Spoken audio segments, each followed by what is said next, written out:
안녕하세요, 이진호입니다. 고 김세론 씨 사태, 대체 왜 이런 폭로전이 벌어졌을까? 제 채널을 시청해온 분들은 아실 겁니다. 저와 가세현과의 관계, 권영찬 씨와의 원한 등을 말입니다. 하지만 그간의 상황과 관계에 대해서 모르시는 분들이 많아서 명확하게 짚고 넘어가겠습니다. 첫 번째, 원한 관계. 이 일을 꾸민 김세희 씨와 권영찬 씨는 대체 이진호한테 왜 이렇게까지 하느냐? 정말 문제가 있기 때문에 정당하게 문제 제기를 하는 게 아니냐? 자, 먼저 김세희 씨부터 살펴보도록 하겠습니다. 김세희 씨를 비롯한 가세현 출연진들은 2019년 11월경 김건모 씨에 대한 폭로를 시작했습니다. 김건모 씨가 유흥업소 직원을 상대로 문제 행동을 했다는 내용이었습니다. 하지만 당시 저는 면밀하게 사실관계를 취재한 이후 이 폭로는 사실과 다르다라고 반박했습니다. 이때부터 가세현 측은 저를 공격하기 시작했습니다. 당시 김건모 씨 아내를 상대로 수치심을 줄 수 있는 방송을 계속해서 이어가는 한편 김건모 씨의 유흥업소 출입에 대해서 적극적으로 어필했습니다.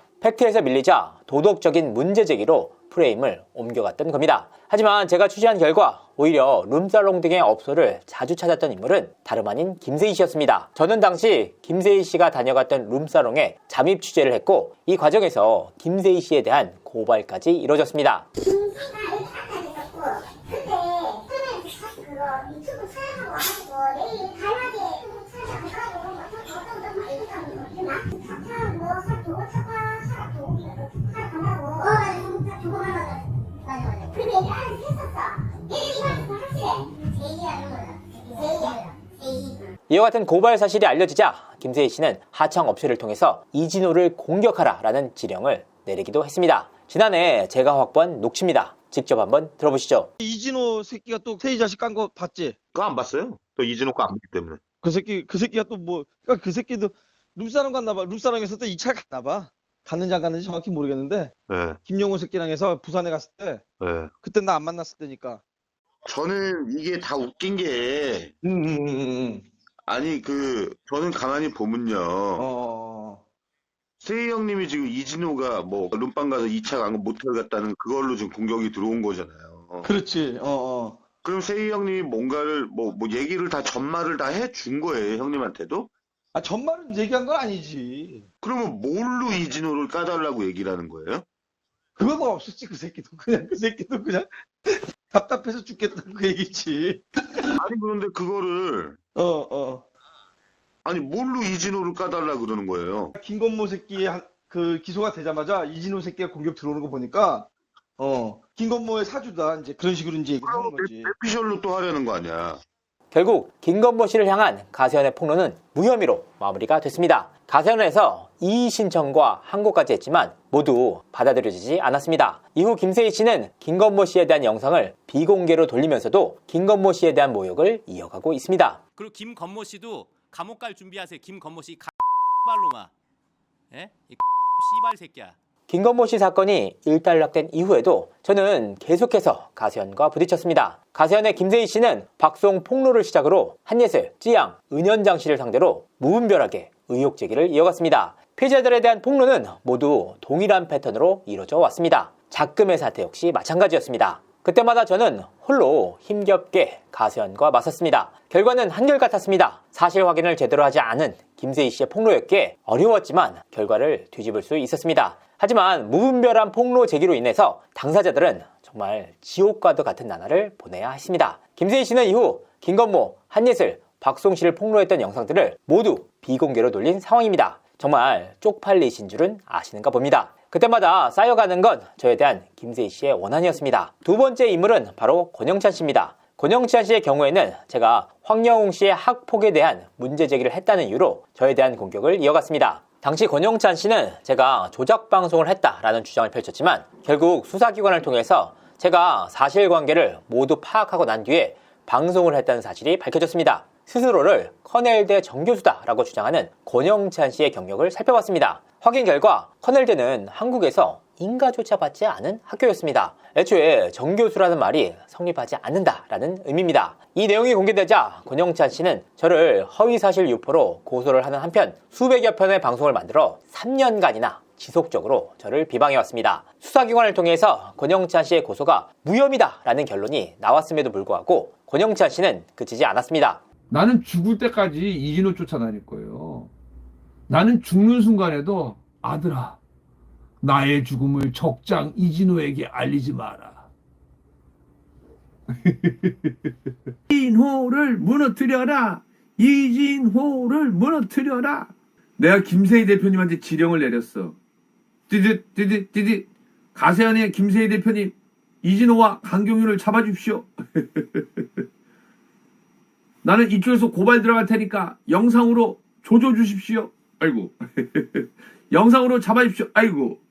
이진호 강경윤조 황영웅님 얼마나 괴롭혔어요. 3년 내내 매일같이 저에 대한 비방 영상을 만들어 괴롭혀 왔습니다. 자칭 한국연예인 자살예방협회 소장이라는 사람이 본인의 잘못된 사실관계를 바로잡았다는 이유로 스토킹하듯 3년간이나 저를 괴롭혀왔던 겁니다. 저는 결국 권영찬 씨를 허위사실 명예훼손 혐의로 고소를 하는 한편 민사소송까지 진행 중에 있습니다. 김세희 씨와 권영찬 씨 모두 제게 깊은 원한을 가지게 된 배경입니다. 이들은 제가 위기에 처할 때마다 이진호가 조작을 했다, 허위사실을 유포했다, 누군가를 죽였다, 이진호를 반드시 감방에 보내겠다 등의 선동을 이어왔습니다. 때로는 합방까지 하면서 저에 대한 악의적인 방송을 이어나갔습니다. 공통적인 적인 이진호가 생겨서 이들의 인연 역시 두터워진 것으로 보입니다. 두 번째, 이런 상황 속에서 지난 2월 16일 김세론 씨의 사망사안이 벌어지게 됐습니다. 이날 사망 소식이 알려지자 권영찬 씨는 곧바로 방송을 켜서 이진호가 김세론 씨를 지속해서 괴롭혔다, 스토킹하듯 괴롭혀서 극단적인 선택을 했다라고 주장을 했습니다. 권영찬 씨는 당시 유가족들과 그 어떠한 연락이 없었음에도 불구하고 이와 같이 일방적인 주장을 펼쳤던 겁니다. 저에 대한 악의를 엿볼 수 있는 발언들입니다.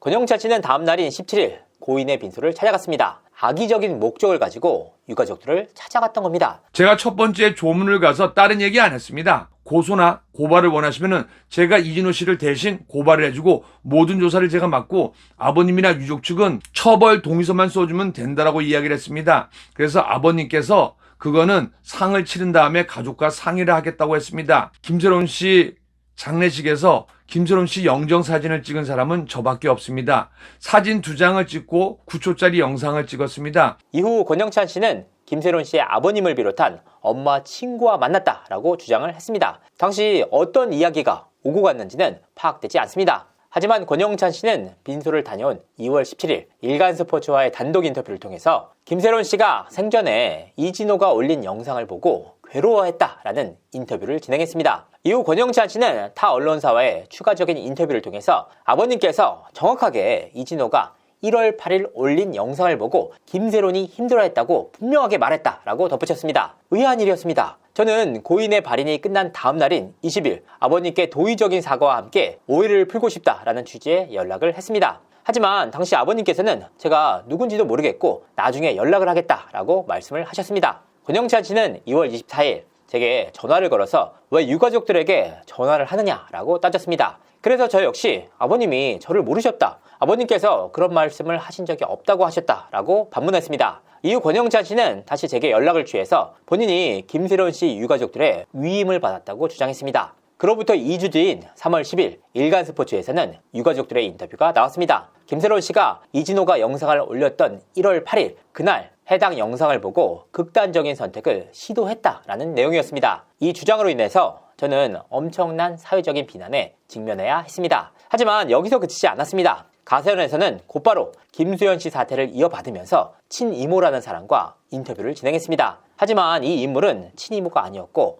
엄마 친구였습니다. 이 가짜 이모 역시 김세론 씨가 1월 8일 그날에 이진호가 올린 영상을 보고 극단적인 선택을 시도했다라고 주장했습니다. 진짜 뭐 딱 이것만 아니더라도 이날도 사실 자해를 했어요. 선생님께서도 말씀하신 것처럼 1월 8일에 이진호 방송된 그 날도 극단적인 선택의 시도가 있었군요.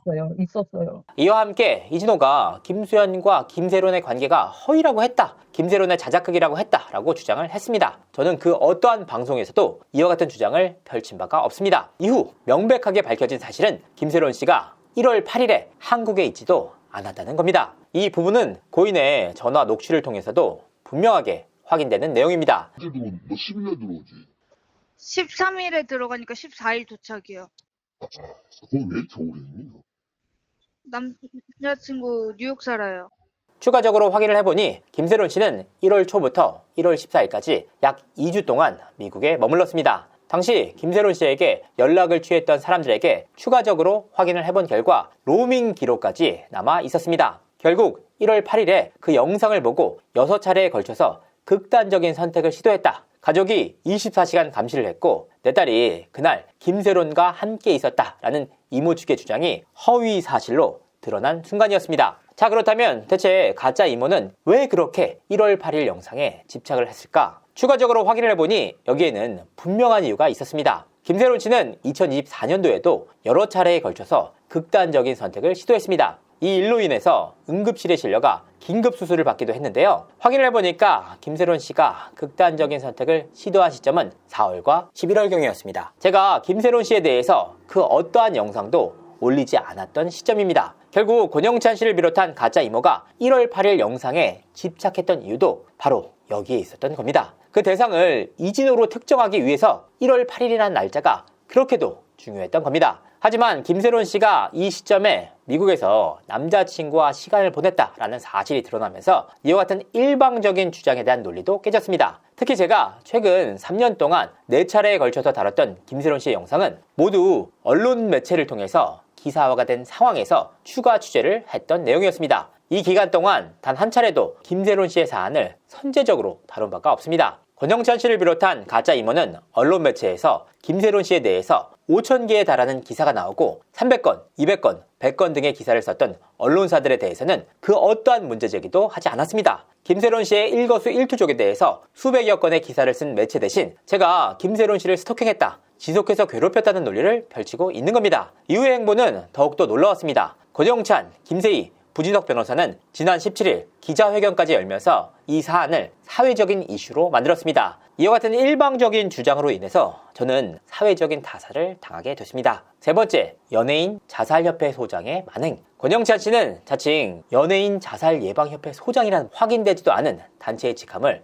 내세우고 있습니다. 하지만 권영찬 씨의 행위가 진짜 심각한 이유는 따로 있었습니다. 첫 번째, 자살 묘사를 이진호 씨의 1월 8일 영상을 보고 영상을 본 시점에 6번 이상의 문지방에다가 목을 맸어요. 그래서 그 이모님 딸이 6번이나 풀어졌어. 파닥 해갖고.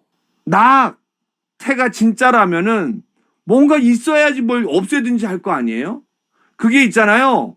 윙 돌아가면서 이걸 긁어내는 거야. 무슨 얘기인지 알겠어요?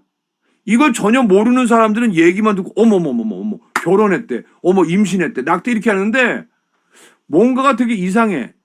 세롬 씨가 정상적이지 않고 이때 술을 한잔 했나? 아니면 뭐 했나?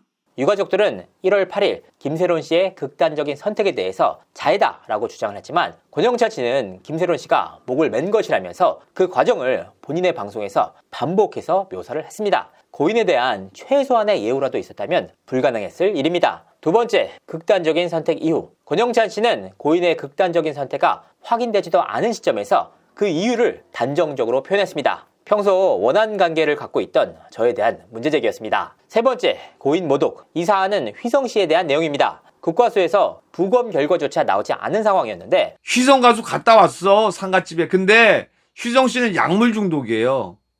네, 약성. 이거는 못 고쳐요. 이거는 가족이 안 잡아주면 못 고쳐요. 자칭 연예인 자살예방협회 소장이라는 분이 이런 짓들을 벌였던 겁니다. 이 부분들은 모두 자살예방 보도 준칙에서 벗어난 행위들입니다. 김세론 씨가 1월 8일 미국에 있었다라는 고인의 녹취가 나오자 권영찬 씨는 슬그머니 그 날짜를 바꿨습니다. 당초 1월 8일 당일이라는 내용은 1월 13일에서 15일경으로 바뀌었습니다. 1월 13일쯤인가 15일 그렇게 기억하고 계세요, 그분들이. 응? 그 시점에 6번 이상의 그걸 했고, 미안한데 김세론 씨는 여기가 없어요. 여기가 없다고요. 그런데 그것 때문에 화가 많이 났고 속상했어. 그것 때문에 인생이 뒤집었어요. 안 먹던 술도 많이 먹고 더 먹고 난리가 났어. 한 사람을 무고하기 위해서 대체 왜 이렇게까지 해야 하는지 진심으로 묻고 싶습니다. 이에 따라 저는 법적 소송을 통해서 명확하게 시비를 가리고 이에 대한 결과를 시청자분들에게 밝히도록 하겠습니다. 사회적 흉기 가세연. 지금 막지 못하면 또 다른 피해자들이 피눈물을 흘리는 상황이 반복될 수밖에 없습니다.